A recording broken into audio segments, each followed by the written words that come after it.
There we go. And with that being said, we're gonna roll right into one of the hottest topics right now: Colorado Buffs. Oh no, no. When I think of Buffs, I'm thinking of Detroit. My bad, my bad. I'm having flashbacks from that beatdown he gave us. The Buffaloes. Okay. Do you agree with Travis Hunter's statement about Ashton Jeanty? Now, basically, for those who don't know, he was on a podcast. He was on the RG. I think it was the RG3 Out of Oh, Pocket podcast. Mm-hmm. Okay, okay. So Shout out my to man, RG3.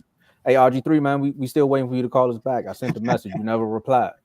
I sent the message. You never replied. I sent the message. I had to talk to Uma, but he was basically saying he should win the Heisman because he had 95 carries for 1,000 yards. If I had 95 catches, how many yards do you think I'd have? And the whole world was like, wait, whoa, what just happened here? So, Carl, I know you've been watching the Boise State Bluefield running back go crazy. Since last year, might I add. There you go. So, do you agree with the statement from Travis? Absolutely not. And I will. I want to start by saying this. This is the first time I did research coming onto the show in a long time. That's how much I wanted to be on it, accurate. I wanted to be on this show. Let's start with this, right? I got Ashton Jeanty's stat line on the season so far. Not his total stat. I'm talking about game log. How about how does it sound to y'all? 20 carries, 267 yards, and six rushing touchdowns, right? That sounds like a great game, right? Sound like a cowboy. What if I told you he sat the second half of the fourth quarter? Oh my gosh! What if that's literally what happened? He sat the second half of the fourth quarter. He outran the whole Cowboys running back room in the whole one game. Keep running like that. Is you gonna be a Cowboy soon? Well, it's Georgia Southern, Carl. That's a Sun Belt team. That's a Group of 5 team. Cool. Next week he plays Oregon. Now currently ranked second in the country. 25 carries, 192 yards, and 3 touchdowns. Did they win that game? They lost by 3. Dang. Boise State lost by 3 to Oregon. Let's just let that sink in because of Jeanty. Right? Cool. Next game. This might sound like an average game. 11 carries, 127 yards. Average game, right? For who? What if I told you he sat out the whole second half? What? Sat out the whole second half against Portland State. Sat out the entire second half. Next game, Washington State. Still a Pac-12 school. The conference just really doesn't exist right now. They're getting back together. They got like 5-6 schools to join, but that's another topic. 26 carries, 259 yards, 4 touchdowns against Washington State. He played the whole game? He played the whole game. Okay. He played the whole game. They won by like 21.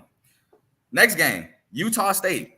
Average game, right? 13 carries, 186 yards, 3 touchdowns. He sat the whole second half. He sat the entire second half. And the last game they just played against Hawaii, 31 carries, 217 yards, and a touchdown.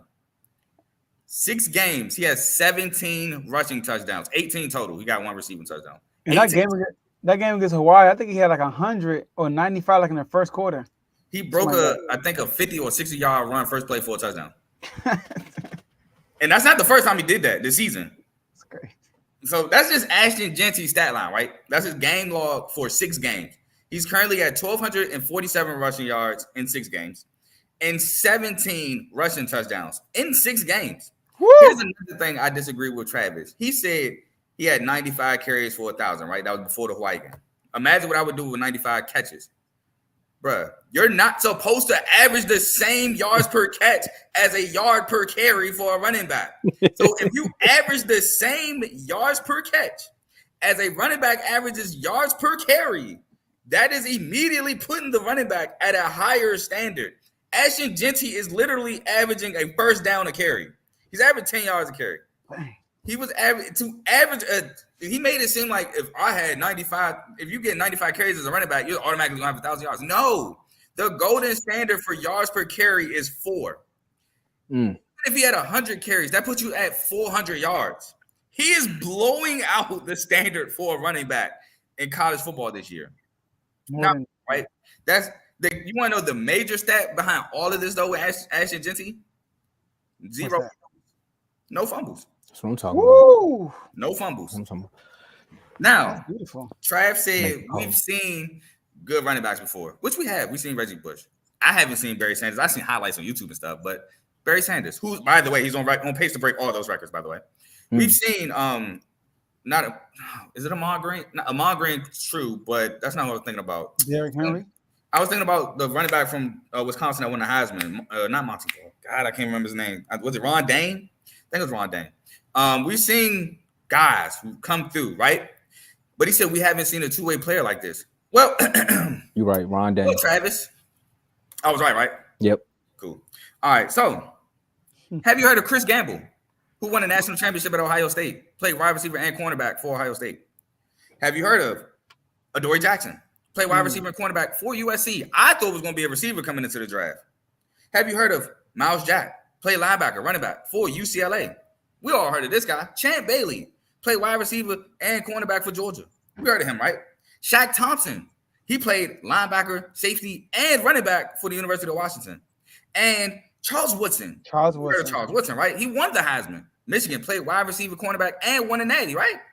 But what if I told you the list isn't done? What if I told you some guys that awards are named after play two ways? Jim Thorpe. That's given to the best DB in the country. He played both ways. Chuck Badnerick, best defensive player in the country. He played both ways. Dick Buckus, another best defensive player. I think he gets the best linebacker. Played linebacker and center. He played both ways. Bronco Nagurski, he played both ways.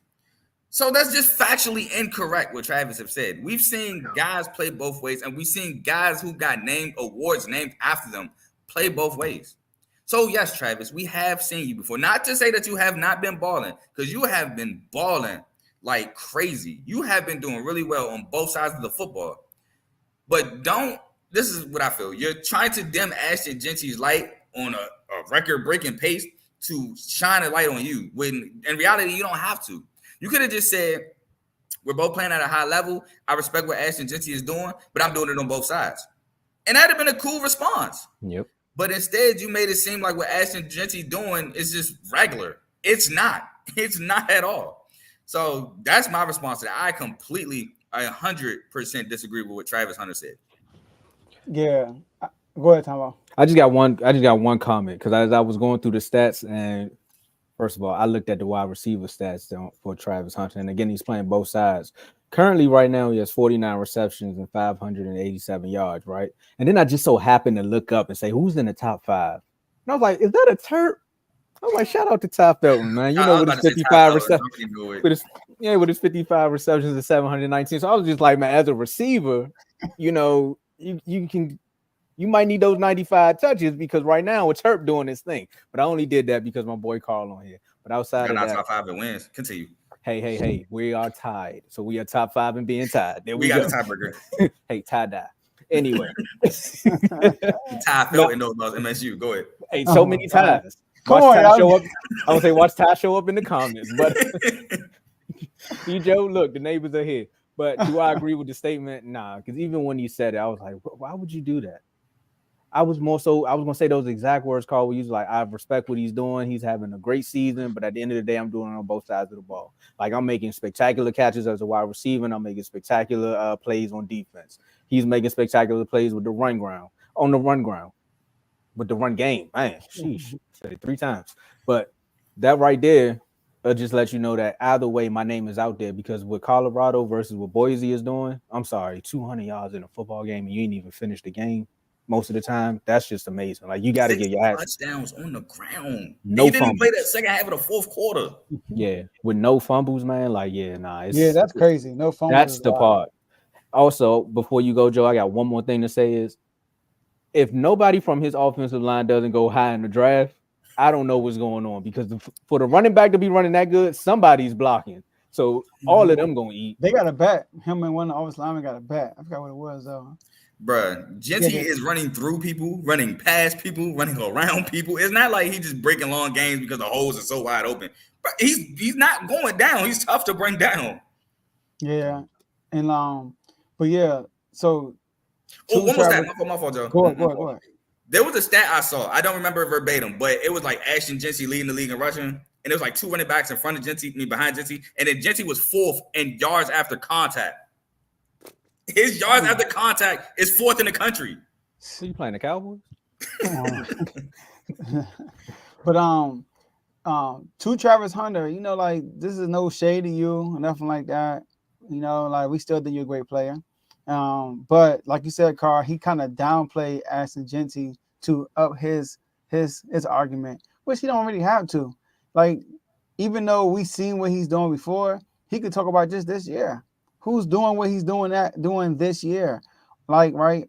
In a Power 5, in a big conference, you know what I mean? He's in a big conference. He's not like he's playing like for Jackson State, you know what I mean? He's playing for Colorado. Hey, hold on, brother. So no, but you get what I'm saying? It's a difference, though. Oh, know okay. I mainly went to Jacksonville State. You know how I give about Jacksonville State, brother. Go ahead, continue. You know, so, and also part of his argument, he had 2 games when he made impactful plays that kind of won him the game. He had that catch, that incredible catch that Shador threw it to him in the end zone, and he had that fumble that he forced in overtime. He could have brought that up. So, like, he don't have to. And then, I like to do my research too. I put it in the college football chat. He said, if I had 95 catches, what would my yards be, right? You look at the players that's in the top 20 in yards and receiving, he's not even he's second, he's 19th. He's 19th in average and yards per catch within the top 20 of yards. So there are 18 other players that would have a higher average than Travis Hunter if they had the same amount of catches as him. My point is, like, that wasn't a good argument he put up. You know what I'm saying? So, and I agree, Carl. Comparing the running back's average to a wide receiver's average is ridiculous because your boy 10% per carry. I think Travis Hunter is like 12 per catch. He's only 2 yards above his your receiver. He's a running back. That's insane. So, but yeah, Travis, come on, man. I mean, from and Boise State ranked. They're ranked top 20. They're like 17. We haven't seen this since Coach Peterson. We haven't seen this since the Statue of Liberty against Oklahoma. We haven't seen this since they beat Oregon and LeGarrette Blount did what he did after the game. We haven't seen this since the early 2000s to like the 2010s. This is an insane run that Jeanty's on. Yeah, he got the bet with one of his offensive linemen. If he gets 2,000 yards, then the lineman has if he don't to get it. Yeah, if he don't get it, he got to cut his dreads. I don't know what the lineman got to do. He got to cut his dreads. If he don't do it, he do it, the lineman has to get that tattooed on him. I think that he got 2,000 yards. I'm not taking. Why would he do that? He had to get Ashton Jeanty got tattooed. Got yeah, I know. Why would the lineman do that? I know. Cool. Cut your hair. I get it because y'all helping each other, right? Like you want him to get 2,000. It's not even that. It's just like a tattoo so permanent. Yeah, your hair can grow back. Like, but that's cool though. You know, that's gonna be a Hall of Fame, right? That's cool. Now. I don't know if that's 10, 15 years later. Cool, but it is a college football Hall of Fame. Randy Moss got inducted, by the way. Then again, you can explain that to your grandkids because they're gonna have technology back then, so they can go back and watch the games. They're like, my granddaddy used to block for Jeanty. You're like, you sure? And then you're gonna show them the tattoo. You're like, yeah, I'm sure. But going from one Colorado teammate to the next, I mean, based upon what you just said, that sounds like Jeanty definitely going in the top 10, possibly top 5, based upon if one team tanks. He's a running back, so I'm about to say it depends, man. Hold on. Unless one team tanks. Unless one team tanks for Jeanty, Dallas. But I'm just saying, if they did it with Zeke, they might do it again. But either way, Shador.